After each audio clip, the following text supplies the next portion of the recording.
नमस्कार, आप देख रहे हैं कशिश न्यूज और आपके साथ मैं हूं दीपक शर्मा। जब लालू सिर्फ लालू थे, सियासी संघर्ष के दिन थे, भरा पूरा परिवार था, तब सब साथ थे।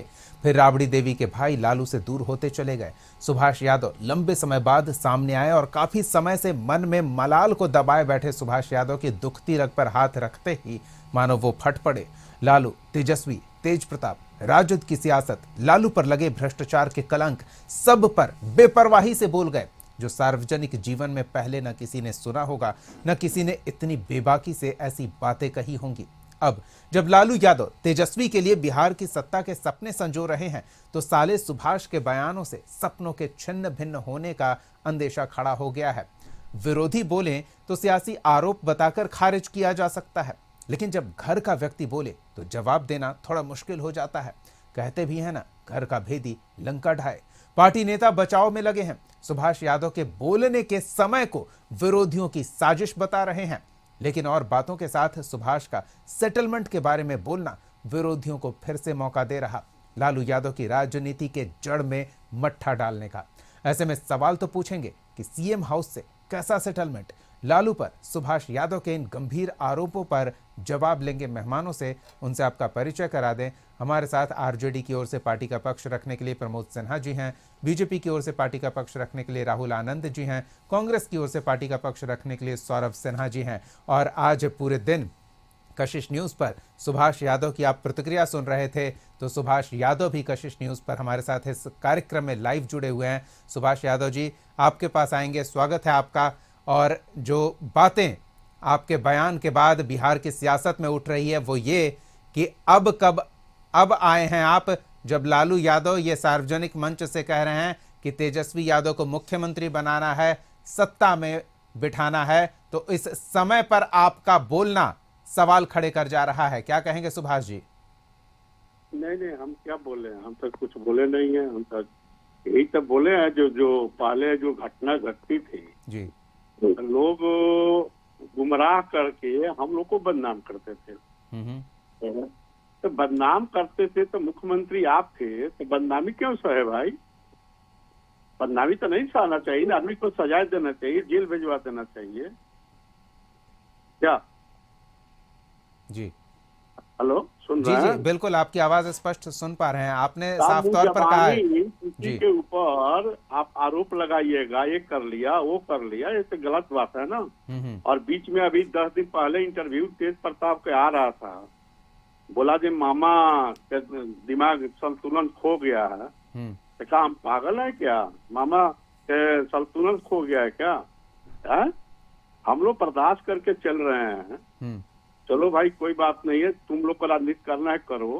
अरे तुम लोग को सौभाग्य होगा, अटल बिहारी वाजपेयी ने दे दिया मौका, ना तो ये मौका कहाँ से मिलने वाला था? अगर उस समय के रिजिम रहता, एमएलए को पकड़ के लाना और पार्टी में ज्वाइन कराना और सरकार बचाना, उस समय रहेगा तो 5 वो तुम्हारे पास एमएलए नहीं रहेंगे। है? इतना मेहनत करके हम लोग 90 से लेके 2005 तक, 5 में हम लोग छोड़ दिया तो क्या हुआ? 5 में हम लोग छोड़ दिया तो क्या हुआ जी? है? सरकार बना लिया। आज तुम बड़ा बड़ा बात करते हो, बड़ा बड़ा बात कहाँ गया? तो अपने माई को बना लो मुख्यमंत्री, बड़ा होशियार, बड़ा वोट है तो क्यों नहीं बनाते हो माँ के मुख्यमंत्री? हम लोग तो जो भी थे अपने बल पर विधायकों को लड़ झगड़ के और पैर हाथ पकड़ के सरकार में बना के रखे। जब रमई राम जी के घर पर मीटिंग हो रहा था, शरद जी अलग हुए थे, 25 एमएलए वहां से बुला कम लाए थे, न तो उसी दिन राबड़ी जी खत्म हो जाती है।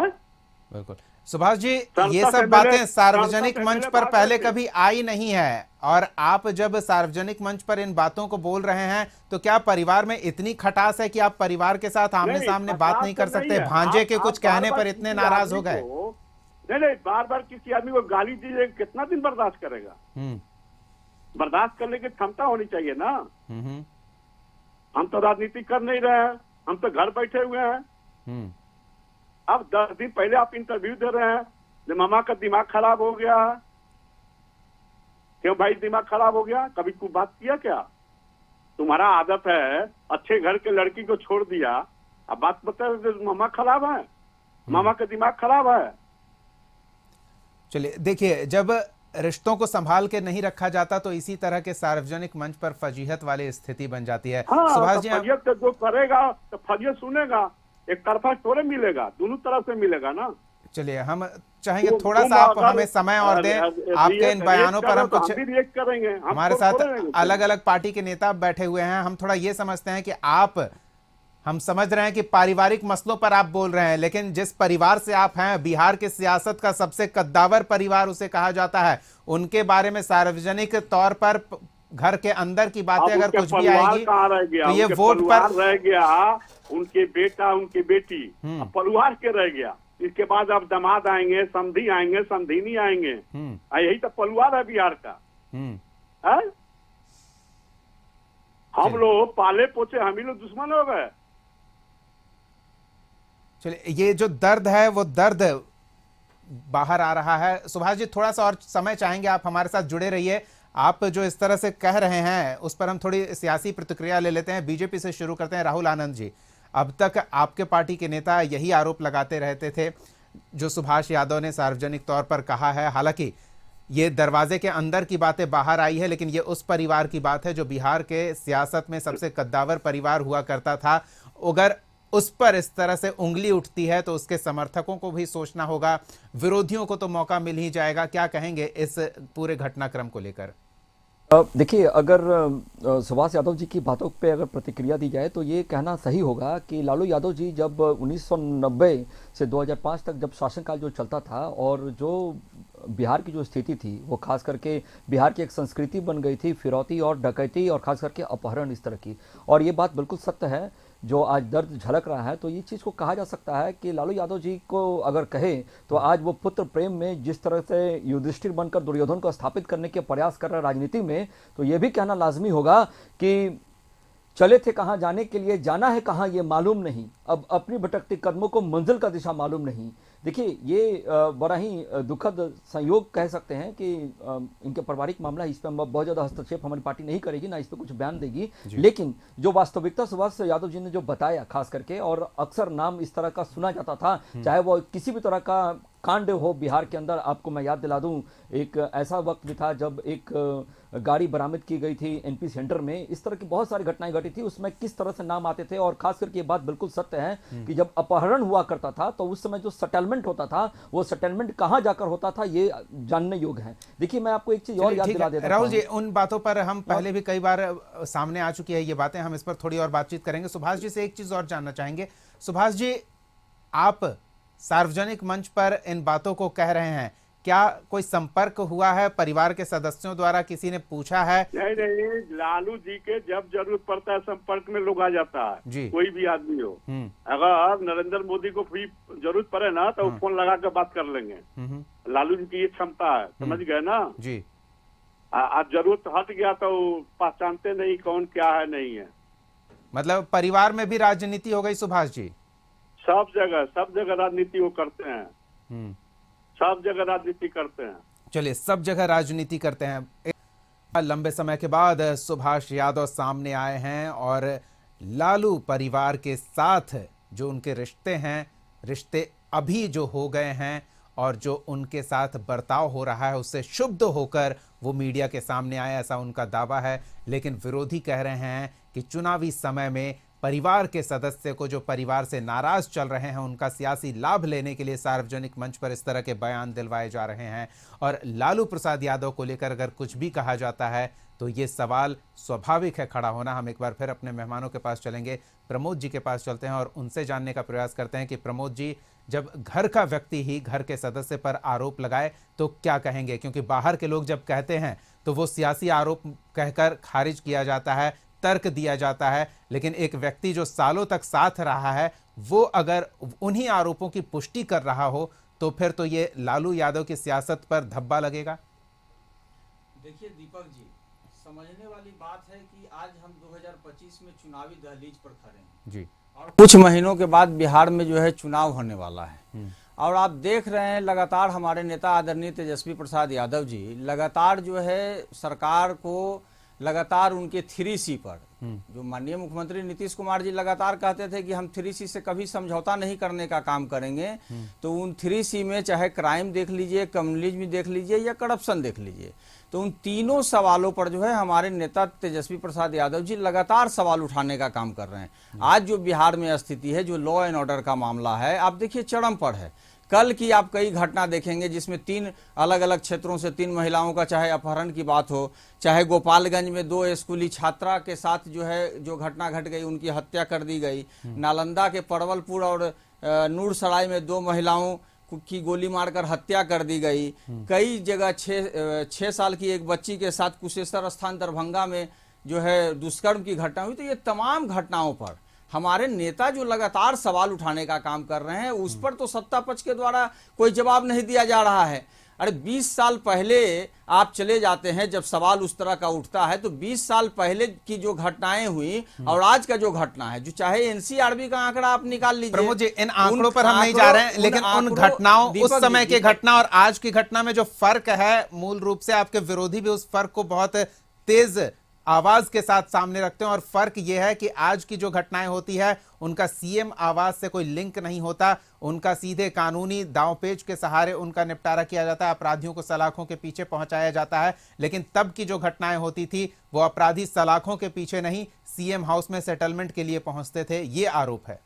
देखिए दीपक जी, मैंने पहले ही कहा कि 20 साल के बाद और लगातार आप देख लीजिए ना, 20 साल से लगातार भारतीय जनता पार्टी यह प्रयास करती रही है कि किसी भी प्रकार से जो है एन केन प्रकारेण हमारी सरकार बने, लेकिन भारतीय जनता पार्टी का तो सरकार कभी नहीं रहा। उनको जो है से 3 नंबर की पार्टी के पिछलग्गू बन के रहना पड़ रहा है, और वो किसी न किसी रूप में वो जब चुनाव आएगा तो वो चले जाएंगे पीछे, लेकिन वर्तमान में जो हकीकत है उस पर वो कभी जवाब नहीं देते हैं। ये समझने वाली बात है। आज जो स्थिति बनी हुई है, जो वो इसलिए ना प्रमोद जी, वो इसलिए बार बार याद दिलाते हैं। हम आएंगे आपके पास, वक्त की बाध्यता है तो थोड़ी थोड़ी प्रतिक्रिया सबकी ले लेते हैं। सौरभ जी से भी जान लेते हैं कि सौरभ जी, आपके सहयोगियों पर इस तरह के गंभीर आरोप लग रहे हैं, तो छींटे तो आप पर भी पड़ेंगे, और उन छींटों को लेकर क्या चुनावी मैदान में जाना नुकसानदेह नहीं हो जाएगा? देखिए दीपक जी, सबसे पहली बात जो है, सुभाष जी खुद इस चीज को एक्सेप्ट कर रहे हैं कि किसी को वर्बली अगर हम किसी पे आरोप लगा देते हैं तो वो आरोप नहीं है। वो खुद बोल रहे हैं कि उनके ऊपर में मुर्जावानी जो है आरोप लगाए जाते रहे 20 साल पहले, तो खुद इस चीज को बोल रहे हैं। अगर इतनी सत्यता उनमें है और इतना कुछ वो जानते हैं, तो भाई कोर्ट का दरवाजा खुला हुआ है, सरकार का दरवाजा खुला हुआ है, पुलिस स्टेशन वो जानते हैं, वो जाए एविडेंस लेकर के, सरकारी गवाह बन जाए। हाँ, सरकारी गवाह बन जाए, वो एविडेंस लेके जाएंगे, भाई ये रहा एविडेंस, ऐसा ऐसा होता था। लेकिन वो करेंगे नहीं, क्योंकि ये चुनावी वर्ष है। चुनावी वर्ष में भाजपा का एक ट्रिक पैतरा चलता है। जैसे आप देख लीजिए कि मुलायम सिंह जी के परिवार को किस तरह से उन्होंने यूपी में डिस्टर्ब किया, आप देख लीजिए महाराष्ट्र में किस तरह शरद पवार जी के पार्टी को उन्होंने डिस्टर्ब करवाया। तो ये अलग अलग प्रदेशों में भाजपा इस तरह का प्रयोग लगातार करते रहती है। आप चिराग पासवान जी और पारस पासवान जी के बीच में देख लीजिए कि क्या मामला यहाँ चल रहा है। तो इनका ये एक आदत है बना हुआ कि अलग अलग प्रदेशों में देखते हैं कि भाई कौन कमजोर कड़ी है, उसको पकड़ो, टिकट का लालच दो या कुछ और का लालच दो, और लालच दे करके उनको परिवार के ही खिलाफ में खड़ा करो। तो ये इनका एक तरीका है। चलिए इस पर जवाब लेते हैं। प्रमोद जी, आपने घर का भेदी तलाश लिया है और उससे घर को नुकसान पहुंचाने के लिए व्यवस्था देख रहे हैं। राहुल जी से जवाब ले लेते हैं, फिर प्रमोद जी से जानेंगे कि क्या वाकई कुछ ऐसा है। प्रमोद जी, आपने अभी वो कहा है, उस पर भी राहुल जी की प्रतिक्रिया ले लेते हैं। राहुल जी बताइए, ये कह रहे हैं कि 3C नीतीश कुमार का प्रभावी नहीं है, और आप पर ये आरोप सौरभ जी लगा रहे हैं कि घर का भेदी आपने तलाश लिया है घर को नुकसान पहुंचाने के लिए। देखिए, प्रत्यक्ष प्रमाण की आवश्यकता नहीं होती है दीपक जी। जो हमारे जो बड़े भाई बैठे हैं पैनलिस्ट, वो सारी चीज़ों से वाकिफ भी हैं। देखिए, बहुत मैं आपको एक सिंपल सा एक उदाहरण देता हूँ। मैं पहले इन्होंने जब कहा बीजेपी के बारे में, जो कहा, मैं इसी पे आ जाता हूँ, 3C की बात कर लेता हूँ। देखिए, जब भी कभी कोई सरकार चलती है तो वो गूंगी बहरी होकर नहीं चल रही है, ये मानना होगा। जो घटनाएं घट रही है उसके ऊपर लोगों पे कार्रवाई भी हो जा रही है। मैं समझ रहा हूँ कि इनका इशारा कहाँ का था, मुजफ्फरपुर का ही अगर हम संस्करण को उठा लें तो उसमें भी जिस पे कार्रवाई की गई है निगरानी के द्वारा, तो वो निश्चित रूप से वो सरकार की छवि भी धूमिल हुई है और सरकार ने इस पे एक्शन लिया और उसको सलाखों के पीछे भेजा। इस पे कभी ये चर्चा नहीं करते हैं। देखिए, आपराधिक घटनाएं घट सकती है, लेकिन मैक्सिमम जो आपराधिक घटनाएं घट रही है वो किस चीज की घट रही है? पहली बात कि एक जमीन को लेकर विवादित है, तो कहीं कुछ लव अफेयर का लेकर विवाद है, इस तरह की घटनाएं घट रही है। वो घटनाएं नहीं घट रही है कि जिसका सेटलमेंट सीएम आवास में हुआ करता था। मैं आपको एक चीज बता देना चाहूंगा कि आपको डीपी ओझा नाम के एक व्यक्ति को भी याद रखना चाहिए। जब सिवान में सिवान के तत्कालिक माफ कीजिएगा पुलिस महानिदेशक डीपी ओझा जी, उन्होंने जब साहबुद्दीन जी के खिलाफ जब एक रिपोर्ट तैयार करके दी थी तो उनका तत्काल तबादला कर दिया गया था। और आपको एक जानकारी के लिए बता दूं कि टाइम्स ऑफ इंडिया के पत्रकार NR मोहंती जब वो साहबुद्दीन जी का स्टेटमेंट लेने के लिए जब जेल गए थे तो वहां पे उनको देखा कि जेल अधीक्षक के ऑफिस में कुर्सी पे पैर रखकर बैठे हैं। इस तरह की वीआईपी ट्रीटमेंट दी जाती थी। अब वो परिस्थिति नहीं है। अब चाहे जो हो, पक्ष का व्यक्ति हो, विपक्ष का व्यक्ति हो, या कोई एक ऐसा भी व्यक्ति हो जिसने अपराध किया है, उनको सलाखों के पीछे सरकार भेजती है। ये पारदर्शिता है। और जहां तक सवाल उठता है परिवार का, तो ये इनके परिवार का जवाब उसका परिवार वाला ले लेते हैं। परिवार वाला जवाब है प्रमोद जी, परिवार वाला जवाब मैं बता रहा हूं, मैं बता रहा हूं प्रमोद जी, अब जो है ट्रीटमेंट नहीं दिया जाता है। मेरे बात आप ये समझने की बात है कि ये लोग तो उपयोग करते हैं ना, चुनाव के समय में पेरोल दिया जाता है और मैनुअल में जो है बदलाव करके कैसे छोड़ा जाता है, ये भी बिहार इसका उदाहरण है। ये बतलाने की जरूरत नहीं है। सुविधा के हिसाब से कैसे पिक एंड चूज करना है, ये भारतीय जनता पार्टी को ये इससे बेहतर कोई जान सकता है क्या?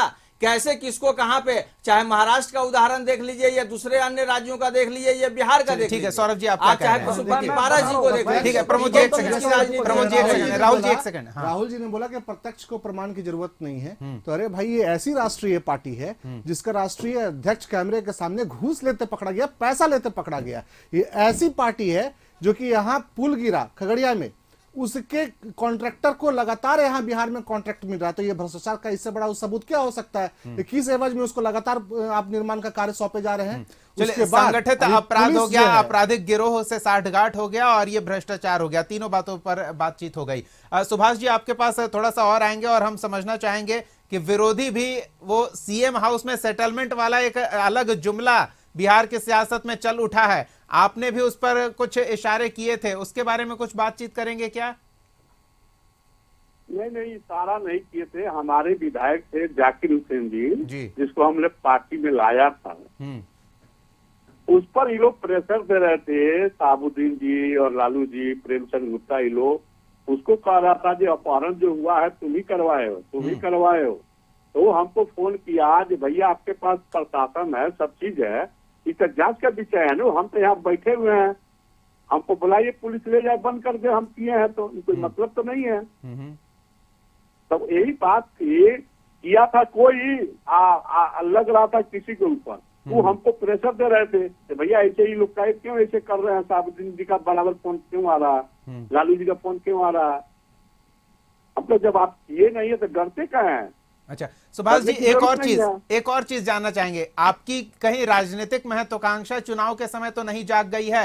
ये बातें याद आ रही है कि हमने संगठन को सींच कर इतना बड़ा किया, ऐसा खड़ा किया कि सीएम बन गए और हम किनारे हो गए। हमने बोल दिया कि हमको राजनीति नहीं करनी है, हम बैठे हुए हैं आराम से। हमने 2005 में भी चुनाव लड़ा था, पत्नी को लड़ाया था नवंबर में, हमने पत्नी को भी चुनाव लड़ा चुके हैं नवंबर में मीरगंज विधानसभा से। अपने में 10 में खुद विक्रम से लड़ा था चुनाव, ठीक है ना जी। जब हम चुनाव लड़ चुके हैं उसके बाद हमने छोड़ दिया है, 10 के बाद हम राजनीति करना छोड़ दिए हैं, नहीं करते हैं। फिर भी हमारे लोग बिहार में है, हर विधानसभा में 2000 1000 आदमी 3000 मिल जाएंगे, मेरे 4000 मिल जाएंगे हर विधानसभा में बिहार के अंदर। फिर भी हमने राजनीति को अपने ऐसी में दबा दिया, उसको रोक दिया कि नहीं करना है।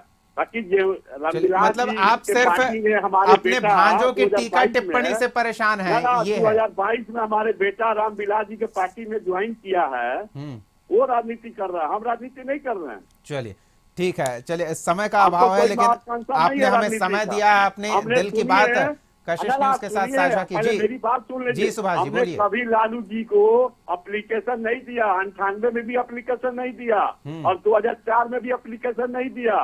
हम जब लालू जी चारा घोटाला में फंस गए तो हमको बोले थे रैली जाकर लाइए, नेतागिरी छोड़िए, जाकर नेतागिरी करिए, गोपालगंज से लोगों को ले आइए, जनता को। हमने रैली का घोषणा किया है, ठीक है जी। 1997 में। उस समय से लालू जी राजनीति कराना चालू कर दिए। पहले से तो हम हइये थे राजनीति में, ताकि खुलेआम लालू जी उसी समय शुरू कराए थे। कोई आदमी था नहीं मेरे जैसे ईमानदार काम करने के लिए उनके पास। चलिए, तो ये बातें निकलकर सामने आई है और स्वाभाविक तौर पर ये दर्द भी झलक रहा है। आज सवाल यही था कि आखिर अपने यूं बेगाने क्यों हो जा रहे हैं, और अपने अगर बेगाने हो रहे हैं और दरवाजे के अंदर होने वाली बातें सार्वजनिक मंच पर हो रही है, तो क्या इससे सियासी नफा नुकसान हो सकता है। थोड़ी बातचीत हुई, वक्त की बाध्यता है, हम कोशिश करेंगे कि इस मुद्दे पर आगे भी थोड़ी बातचीत करें। बहुत बहुत धन्यवाद सुभाष यादव जी अपना समय देने के लिए, हमारे साथ जुड़ने के लिए। प्रमोद सिन्हा जी, राहुल आनंद जी, सौरभ सिन्हा जी, वक्त की बाध्यता के कारण हम ज़्यादा प्रतिक्रिया नहीं ले पाए, लेकिन बहुत बहुत धन्यवाद आपका समय देने के लिए। अगले एपिसोड में एक और सवाल के साथ हम फिर मौजूद रहेंगे, तब तक के लिए देखते रहिए कशिश न्यूज़।